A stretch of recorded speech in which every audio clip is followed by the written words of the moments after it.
सुद्धा आहे। कालाष्टमी म्हणजे आपण जे अनघालक्ष्मीचे व्रत करतो, अनघालक्ष्मी दत्त अनघालक्ष्मीचे जे व्रत करतो किंवा सुरुवात करतो, ज्यांना कुणाला दत्त अनघालक्ष्मीचे व्रताची सुरुवात, अनघालक्ष्मीची अनघाष्टमीची सुरुवात ज्यांना कोणाला करायची असेल ते 4 जानेवारी पासून करू शकता।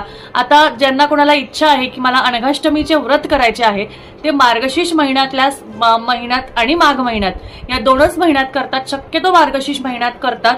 त्यामुळे मार्गशीर्ष महिन्यातल्या 4थ्या गुरुवारी 4 जानेवारी 2024 ला तुम्ही अनघाष्टमी व्रताची सुद्धा सुरुवात करू शकता, जो आहे 4था गुरुवार, ज्या दिवशी कालाष्टमी सुद्धा आहे। खूप शुभ दिवस आहे, गुरुवार आहे, कालाष्टमी आहे, आपल्या दत्तगुरूंचा वार आहे, अनघाष्टमी व्रताची सुरुवात आहे आणि महालक्ष्मीचं व्रत सुद्धा त्या दिवशी आपण करणार आहोत। त्यानंतर शेवटचा गुरुवार, ह्या वेळेस 4था नाही तर 5वा गुरुवार येणार आहे।